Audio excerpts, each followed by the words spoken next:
I made a joke about him not pleasing me. Everyone laughed until he got up and left.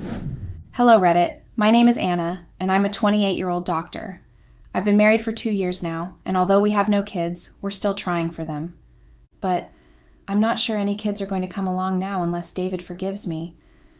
I kind of screwed up, and now David wants nothing to do with me, but is demanding everything I am. I mean it literally. Everything that I am and own literally is because of David. And if I lose him, I lose everything. And there's the fact that I'm still in love with him. Despite the fact that I messed up big time, I love David, and I really don't think I can live without him. Let me explain what happened right from the beginning. I grew up in a family of 5, including my parents, although we were very happy, and my parents were so in love, and it was so obvious that they had all of us out of love. Until now, I have never witnessed my parents having any arguments. They were always so quiet about their problems and tried as much as possible not to show them to us. But as the eldest and only girl, I, of course, knew when there were issues. I'm about 5 years older than John and 8 years older than Sam, so I was much wiser and knew when everything wasn't fine. And things weren't exactly fine for a long period. The problem was that my parents were poor.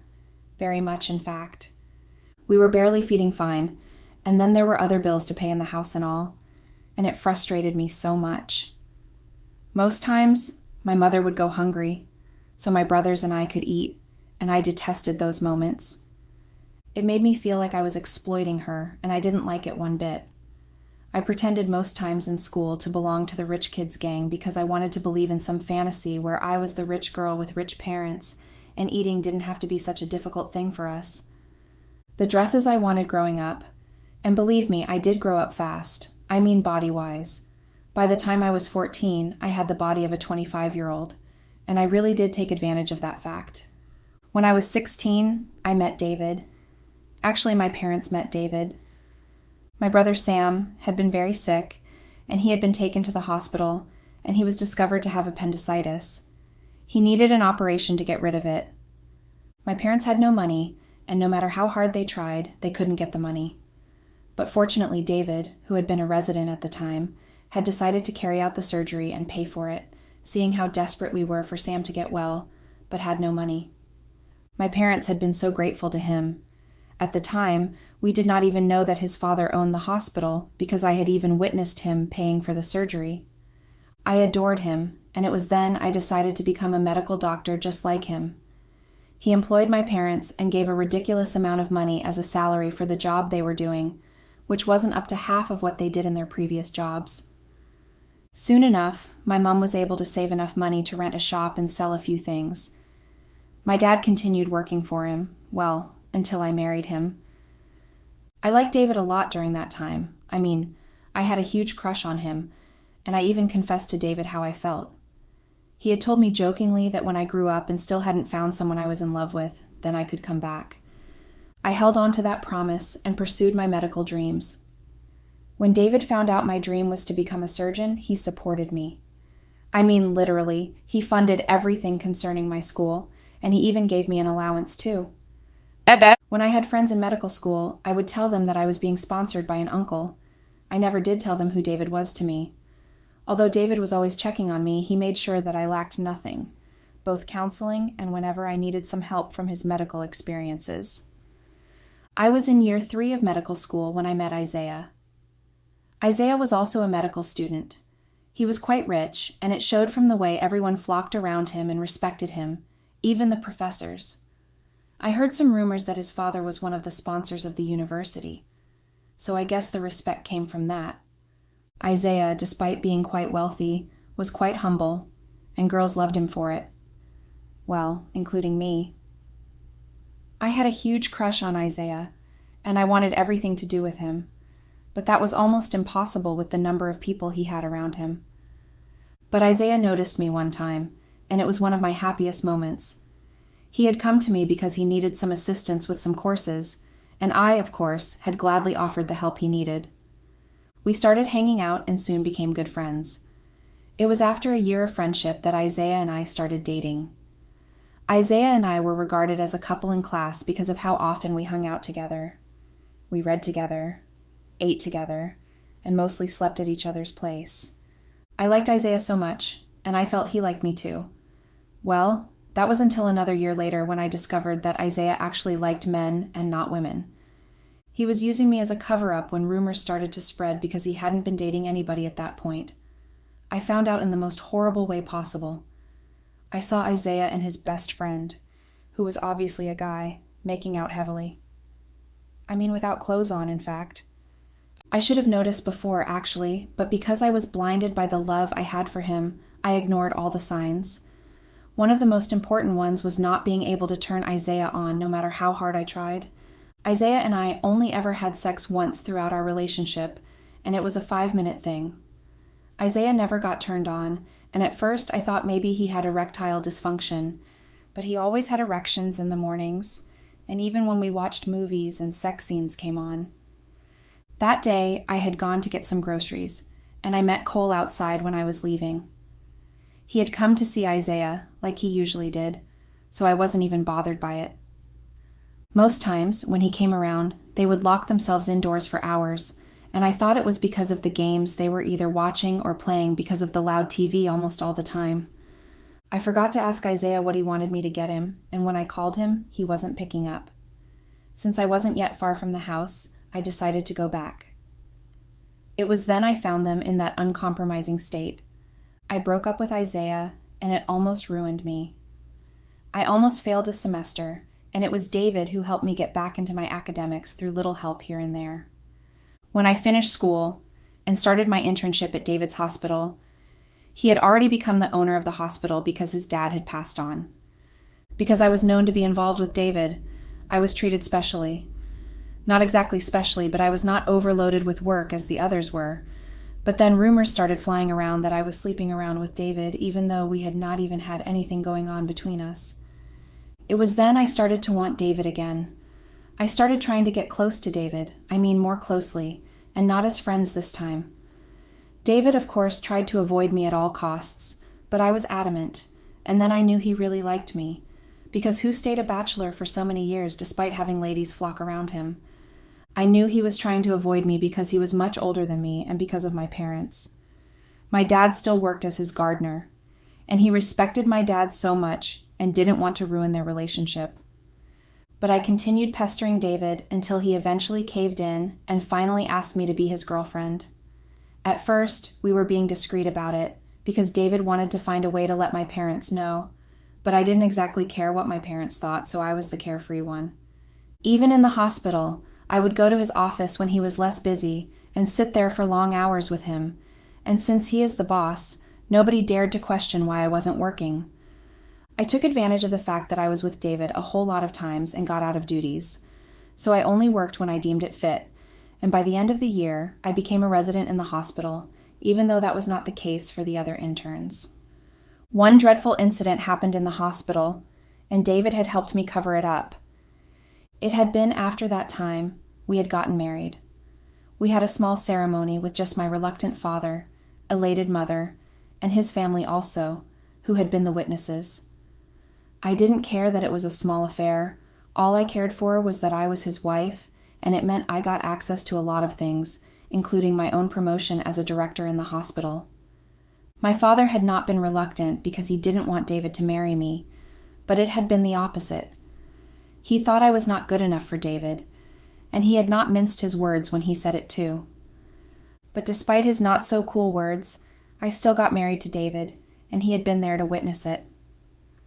Well, about the incident that happened at the hospital. I might be getting my medical license revoked, so I guess I have nothing more to lose now. I went behind the rules and regulations of the hospital, and had done a complex surgery based on textbook knowledge, and it had given negative feedback. I thought it was an easy surgery, but seeing that all the other doctors, more experienced than I was, were refusing to do it, I had decided that I'd read enough to be able to deal with any problems in the OR. But then, things had not happened as I planned. During the surgery, I had mistakenly created another whole new problem, and the patient had gone into a coma immediately. David had helped me cover up the case and had ruled it out as the normal result that was supposed to be, instead of the medical mishap it had been. So after my wedding with David, I started slacking more and more in the hospital, especially after being a director. I started to care more about my looks, and since I now had the money to look good, I wanted to explore it in every way possible.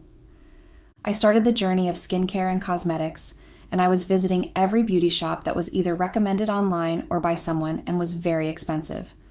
I wanted to look young, and thanks to David's money and my position as the director in the hospital, I could. It was there I met my new friends, Ella and Stacy. They too were also particular about their skins, and since we shared the same objectives, we started meeting very often to share beauty tips.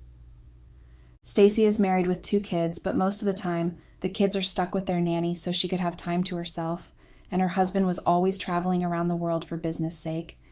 She was free almost all the time. Ella, on the other hand, was very single, and she loved sleeping around with older men, especially the ones that were married, to fund her extravagant lifestyle. We hung out almost all the time, and we were always spending. David, although, was not too pleased with my newfound friendship with the girls, and we had some arguments about it. He didn't encourage the fact that I went to work anytime I pleased and left anytime I wanted, and also spent time obsessing about my skin. But I didn't care then. I wanted to be free and spend money as I liked. David and I started trying out for a child. Although it was mostly David doing the trying, I just wanted him to get off my back because of my newfound hobby, so I just went with the flow. I did everything I was supposed to do for the first year of marriage, but I couldn't get pregnant. I even went with David to a fertility clinic, and we were considered fertile enough to have kids, but I still couldn't get pregnant.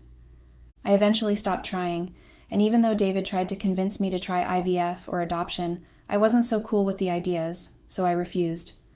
When David kept talking about it, I lied to him that I was sterile. I made up some stories about an accident I had in medical school, and I had been declared sterile and couldn't have kids. I told him that I paid someone in the fertility clinic to give that test result, and when David, after recovering from his shock, had asked that we visit a gynecologist, I refused to go. Despite the fact that we had capable doctors right there in our hospital, I still refused to do any test because I had lied, obviously. I was very much fertile, but I just wasn't getting pregnant. Okay. To be truthful, I am fertile, but I was using pills to avoid pregnancy. I didn't want to be saddled with a baby that young in life. I thought I was just discovering what fun meant, and I didn't want to be burdened by morning sicknesses or tiredness to visit the spa and all. And there are the changes to my body that having a baby would do, and I wasn't ready for all that. But I clearly couldn't tell David that because he wanted a child desperately, so I kept it to myself and kept refusing every attempt of his to make things work. I kept hanging out with Ella and Stacy, and we girls were having the fun of our lives. Well, so I thought, until now. It had been 2 months into my friendship with Stacy and Ella that I discovered that Stacy was cheating on her husband with one of his workers. They apparently were meeting in secret, and her husband had no knowledge of it, and the fact that she was proud of it. She even would tell us about her sexual escapades with him and how much she enjoyed sex with him. I became really curious. I never really had any sexual ordeals with others before marrying David. My first sex had been with Isaiah, and that time it had not even been very nice.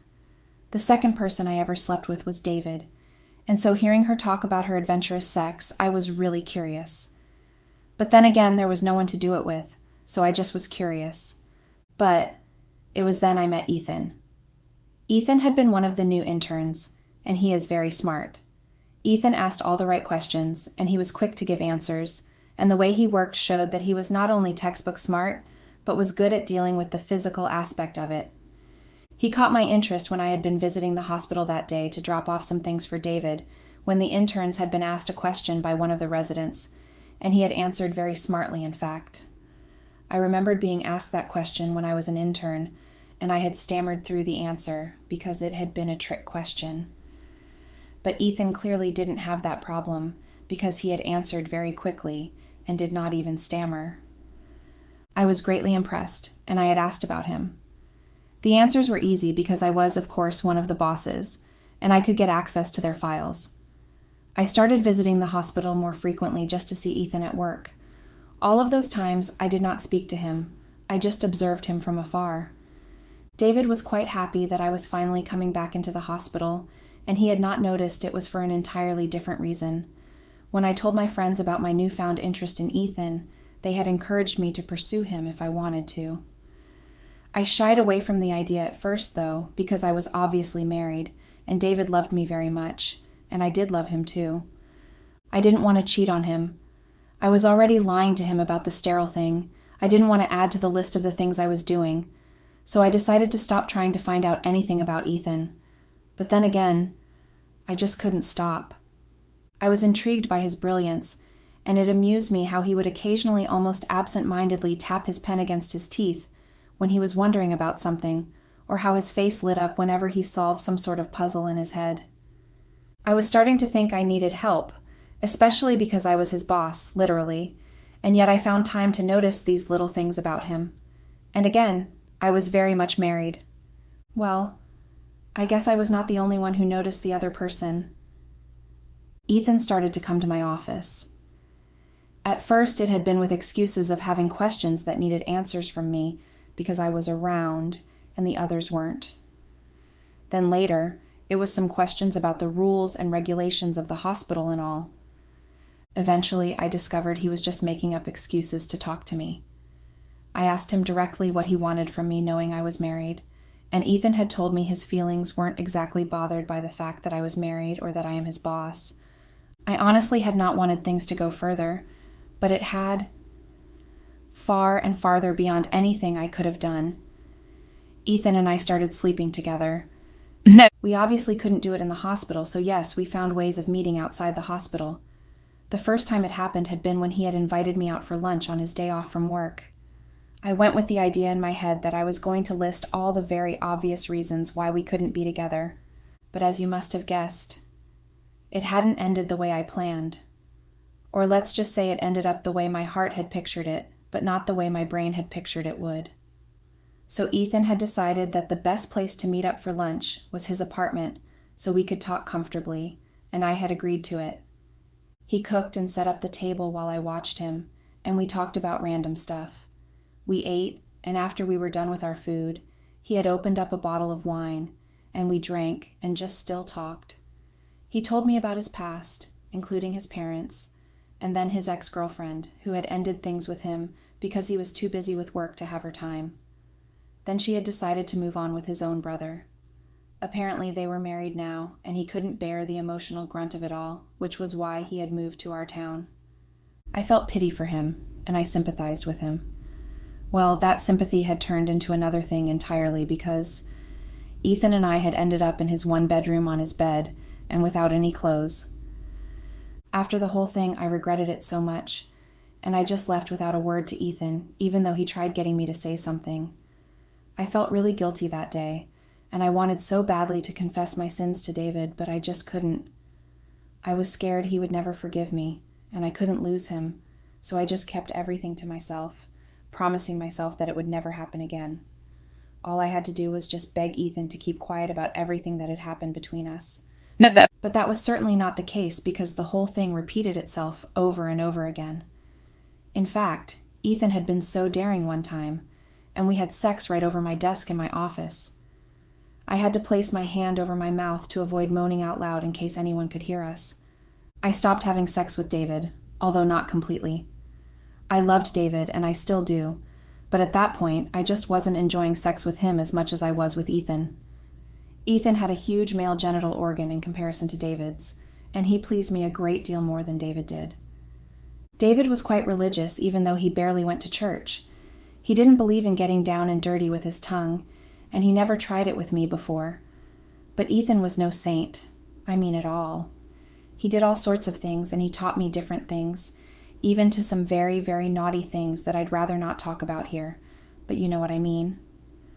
But I guess David noticed the gap in our relationship, and he tried his best to bring our sex life back to what it was before. He would buy me flowers, take me out on a romantic evening, and buy me dinner. He would even set up the mood for sex, but I still wasn't just feeling it. At that point, I managed to convince myself that I loved David, and I was going to continue to be married to him, but I was going to continue being sexually satisfied by Ethan. It was a win-win situation for me, and I managed to convince myself, despite my guilt, that it was all that mattered. I guess my mother noticed something about my behavior. Or perhaps not my behavior, but my visitor. David had traveled for a medical conference out of town, and he was to be gone for 3 days. Ethan lied at work that he had a sick mother he had to take care of, so he took permission off work for 3 days, which I had granted. We spent time together right in my home. We corrupted nearly everywhere you could think of with sex for that whole 3 days. It had been on the 3rd day that my mother had decided to pay me a surprise visit. I had not been expecting any guest, and I thought it was only the delivery man bringing our food that we ordered. I was barely covered because I had only one of my husband's shirts on me, which I had grabbed when I heard the doorbell, and my state probably showed my mother exactly what I had been doing. Ethan must have heard us, and he had quickly dressed up and just greeted us and left, instead of waiting around until evening. My mother had looked at me, and being quite a very smart woman, had asked me very patiently what I was doing with another man in my husband's home. I tried to deny it, but my mom wanted to hear nothing of it and just warned me severely not to ruin my marriage, and she had then left. I was confused at that point. I liked having sex with no strings attached with Ethan, and I loved my husband David. I didn't want to lose both, but my mother's warning just kept ringing in my ears, so I asked my friends for advice. Before that, they knew nothing about my affair with Ethan. So when I did tell them, they were elated and even asked me how it had been. Their reaction to my revelation actually made me feel better and that everything was all right again with the world. I threw away my mother's words and didn't mind it. In fact, I started avoiding seeing her so she wouldn't ask me any questions about it. Well, I guess what they say about karma is very true. What goes around must surely come right around and bite you very hard on the butt. My friend Stacy and her husband were celebrating their 10 years anniversary in grand style, and she had, of course, invited Ella and me, and had even asked us to come with our +1. She had even teased me about coming along with Ethan, and we had laughed about it. I invited David to come with me, and he had been happy to. I told Ethan about the party while we were lying down exhausted after a sex marathon one time, and I had not expected him to be there, but he had shown up at the party shockingly. So way before the party started, I mean about 2 days prior to that day, I told Ethan that we couldn't continue seeing each other as often as we did because David was starting to suspect me. Well, it had not been a lie. David was starting to suspect me, and it had been because of my mother. She had made a statement when David and I had gone to visit her and my father. He forced me there, by the way. And when we were talking, she had made some statement about cheating while looking directly at me. I grew uncomfortable, and I had to fake a cough to get out of the situation, and I thought it was over when we left my parents' place, but David, however, didn't think so. He had asked me why my mother had been behaving that way, and I had to lie and come up with some excuses about a cousin of mine who left her husband for her lover. My mistake was, I have no cousin, and David knew that, but he kept quiet and didn't say anything. Not that I didn't have any cousins, but I knew none because my parents actually eloped to be together, and so they were estranged from their family. I only just discovered now as I write how messed up that had been. So on the day of the party, I had glammed up, ready to dazzle and sparkle, but David had been surprisingly quiet. He didn't even compliment my looks, and when we got to the party, he had just mingled with the men who left their wives to their antics. My friends and I, although, didn't mind that, and we just laughed and sipped and gossiped about what the other women were wearing. It had been when Ethan had showed up that I had become tense. When my friends noticed how tense I was, they had asked, and I told them who showed up. Ella had whistled and had said that it was no wonder I was sleeping with him. We all laughed, and I somehow forgot that I was supposed to be very careful, especially because my lover and husband were in the same party. But I had gotten tipsy and was busy telling my friends about my sexual escapades with Ethan, who was staring right at me from across the room, but didn't approach me. I even joked about David's male genital organ being tiny, and it was therefore encouraging me to find pleasure elsewhere. Immediately I said it. Instead of my friends laughing and snickering like they had been doing all night, they just kept quiet, and I realized why only too late. David was right behind me, and I was so shocked. Before I could say anything to him, he just turned around and left the party. It took a whole lot of time before I could enter into the house. I just stood there outside the house for hours contemplating what to do or say. I mean, what exactly do you tell your husband who overheard you recounting your sexual stories to your friends, and even to the point of joking about his sexual prowess? Eventually, I gathered the courage to go in, and I met David waiting for me in our bedroom. He did not say a word to me even when I tried begging. He only just stared at me and didn't say anything. Eventually, he left me in the room and left the house and did not come back that weekend. I was so worried and scared of his silent reaction. David had never gotten angry with me before all through the times I've known him for, so I didn't even know what to expect. Well, what I didn't expect happened, and I mean that it was the most horrid thing to have happened to me. I went to work on the Monday, knowing that David would be at work, so I could perhaps get the chance to apologize. But immediately I entered the hospital, I was summoned by the board, and I was confronted by the issue I thought had died down. Apparently David exposed me, and he also fired Ethan very publicly. He made no effort to conceal the reason why he was firing Ethan, so everyone in the hospital knew it was because he had an affair with me. Now even the family of the patient I had stubbornly operated on, and who is still stuck in a coma, is suing me to court. I got the court order a few days ago. I'm absolutely doomed, guys. The painful part of it all is losing David. No, I don't want to believe I've totally lost him. So please, guys, help me. What do I do? How do I save my marriage and get David to forgive me? Update. Hello, Reddit. It's so devastating how I've fallen from the very high tops to the lowest bottom. My life is a painfully empty shadow of what it was before. I am divorced and scorned. By everybody, by you guys, who seem to think I'm a very horrible person, although you have used very colorful adjectives to describe me. I chose the less hurtful one. By my parents, who now, for all they care, I'm dead to, and most especially by David, who wants absolutely nothing to do with me. I've lost everything. And by everything, I mean literally everything. I've lost my medical license and all my money, which I used to settle the family, and even now I'm in debts because I have to be the one paying the medical bills of the patient who is stuck in a coma because of me, and only God knows how long that will be. I've lost my family, and I've lost David because of my selfish and stupid actions. Even the so-called friends I thought I had, they were all so fake. Stacy has apparently been discovered by her husband with her lover, and now she's going through a terrible divorce and is losing her 2 kids.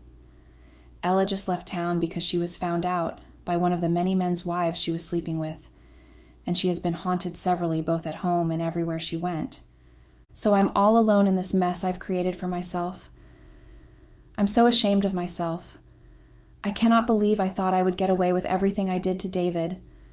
After everything he did for me, everything I became had been because of him. All because of him. And yet I still was so selfish and stupid enough not to have understood that fact. And I chose to repay him by sleeping around with someone else while married to him. No. Funny how it was only after everything had blown up in my face that I realized Ethan had been deceiving me. Apparently he's married with 3 kids, and he only ran away because his wife wanted to take every bit of his money after discovering him with several other girls despite being married. I allowed myself to be convinced. No, I led myself into believing that cheating with that conniving cheat was the best way to repay David. How stupid can I get? I regret so badly everything I did. I've hurt David so much, and this karma is clearly not playing around with me. I cannot even express with words how much I hate myself for the stupid decisions I've made, and how badly it's affecting me now. Here I am, divorced, medical license revoked, in serious debts, and so lonely. Life couldn't get any worse than this now, could it? Update. Hello, Reddit. It's me again. This is my last post here, and I know as much as every one of you here does too, that you guys probably don't want to hear from me again, which is why I'm going to make this post as short as possible. Remember my last post which I posted and ended with a rhetorical question? Well, I have an answer to that question now. My answer is yes. Life could get much worse than it was before because I'm right in the middle of my life getting much worse right now. I work as a waitress in a very small pub because I cannot apparently work as a medical doctor anywhere in the world, considering the fact that my license has been revoked, and I have so much debt to pay at the hospital treating the comatose patient, seeing that he needed regular attending to which required more money. It is bleeding me dry, and most of the time I barely have enough left to feed myself. and I did all of these to myself. I cannot even blame the devil, because I myself saw the trap and put both of my legs in it. I feel so horrible. I imagined if I had not done the horrible things to David, life would be so much better for us. I probably would have been pregnant or have even given birth to our baby, and knowing David, he would be the best dad in the world, and I would be the most pampered mother in the world. But I just went and ruined everything with my own hands, and I know that David will never forgive me. Hell, I know I don't even deserve an iota of forgiveness from him because I did the most dreadful thing to him. I wish I had been good to David. I wish I had not been so stupid and selfish and thrown away the wonderful gift God gave me. I had everything, and instead of being grateful for it, I had thrown it all away, and now it's too late to even try at all to bring it all back. I never should have. I really never should have done any of the things I did. All I'm stuck with now is regrets and the what-ifs. Well, I sure hope you guys are not ending up as I have, because I could tell you for free that it sure as hell isn't fun where I am. Thanks and goodbye.